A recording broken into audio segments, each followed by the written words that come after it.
Mga kapuso, bumuhos nga pong ulan sa maraming bahagi ng bansa, pati na rito sa Metro Manila ngayong araw at patuloy na lumalapit sa bansa ang active low pressure area. Huli po itong namataan ng Pag-asa sa layong 330 kilometers silangan ng Tugigaraw, Cagayan.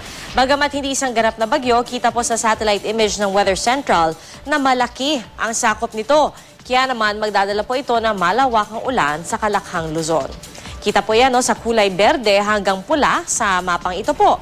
At pinaigting na hanging habagat naman ang nagdadala ng pag-ulan sa Visayas. Kaya kung titignan po ang mga lalawigan, inaasahan na po ang maulang panahon mula Hilaga hanggang Timog Luzon.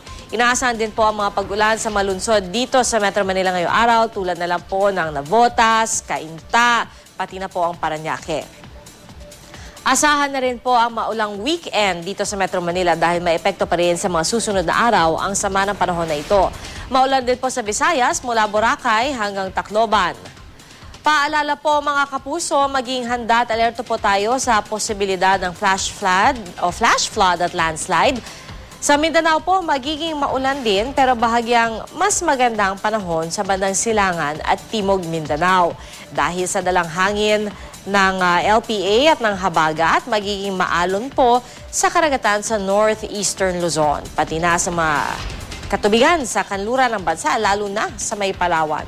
Kaya po sa mga maglalayag ngayong araw, mag-ingat po sa inyong biyahe at hanggat maaari ay iwasan na rin pong pumalaot. Ano man ang panahon, magplano, magsiguro, makibalita sa GMA Weather. At kaugnay pa rin po ng masamang panahon na ating nararanasan, makakausap natin si Ginoong Alzar Aurelio, weather forecaster ng Pag-asa.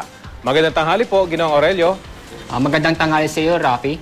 Ano-ano ba yung pinaka-apektado nitong sama ng panahon? Opo, ang pinaka-apektado itong dulot ng active low pressure at ang hanging habagat dito sa malaking bahagi ng Luzon at Visayas. Kaya babala po kami dito sa mga Luzon at Visayas ay patuloy na makakaranas ng kalat-kalat hanggang sa malawakang pag-ulan na maaaring magdulot ng pagbaha at pagguho ng lupa. Kaya asahan po natin na mula ngayon hanggang magtapos ng araw nito ay makakaas pa rin tayo ng mga malalakas ulan at na magposible magkaroon pagbaha at pagguho ng lupa, halimbawa dito sa Metro Manila. Rafi? Gaano bang kakadaming ulan itong dala ng ALPA? Itong active low pressure area at yung hanging habagat ay ang kanyang estimated daming ulan na ibabaksak nito ay mula 5 hanggang 15 mm kada oras. Ibig sabihin moderate to heavy rains po yan. Kaya mataas ang chance na magkaroon uli ng pagbaha at pagguhong lupa dito sa malaking bahagi ng Luzon at Visayas. Pero ito kasi pabugso-bugso lamang yung dating ng ulan, hindi ho ba? Kaya yung iba nating kababayan akala hindi naman kalakasan talaga yung pag-ulang ito. Pero yung maigsing buhos na yun talagang malakas sa Alzar. Opo, tama po. Kasi ang mga malaking epekto nitong pag-ulan kahit mahina lamang dito sa mga lugar na mabababa at yung mga naninirahan sa malapit sa ilog. Buong weekend ho ba uulan? Tama po kayo, dito sa Luzon at Visayas, patuloy tayong makakaranas ng pag-ulan at pagkulo-pagitlat dito sa malaking bahagi ng Luzon kasama Metro Manila at Visayas dahil po yan sa active low pressure at yung hanging habagat. Pagdating po sa Lunes, asahan pa rin natin ng pag-ulan dito sa malaking bahagi ng Luzon dulot ng habagat. So hindi pa natin inaasang aalis itong ALPA, Alzar? Inaasahan po natin kapag patuloy siyang kikilos na northwestward, maaaring tubukin itong northern Luzon. May pong Sabado o Linggo ay nasa labas ito ng Philippine Area Responsibility.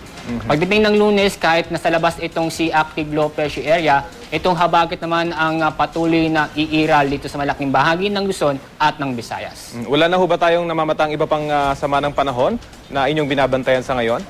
Sa mga oras nito, wala po tayo namamata na iba pang LPA na posibleng pumasok sa ating Philippine Area Responsibility. Pero bukod po dito sa ALPA, anong iba pang weather system na pwedeng magdala pa ng mga pag-ulan lalo na dito sa Metro Manila sa Lunes, sa zona?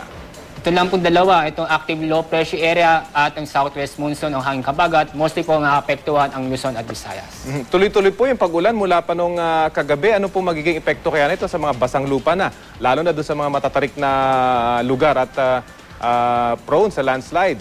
Opo, tama po dito sa mga prone sa landslide, lalo na sa mga mababang lugar, yung may ng pundasyon at sa mga ninira sa tabing bundok. Yung talagang daling tamaan kasi malambot na po, kahit konting ulan lamang ay makakaroon ng tayo ng landslide. Ayun yung mga alaala nung nangyari sa Mindanao, doon sa mining area.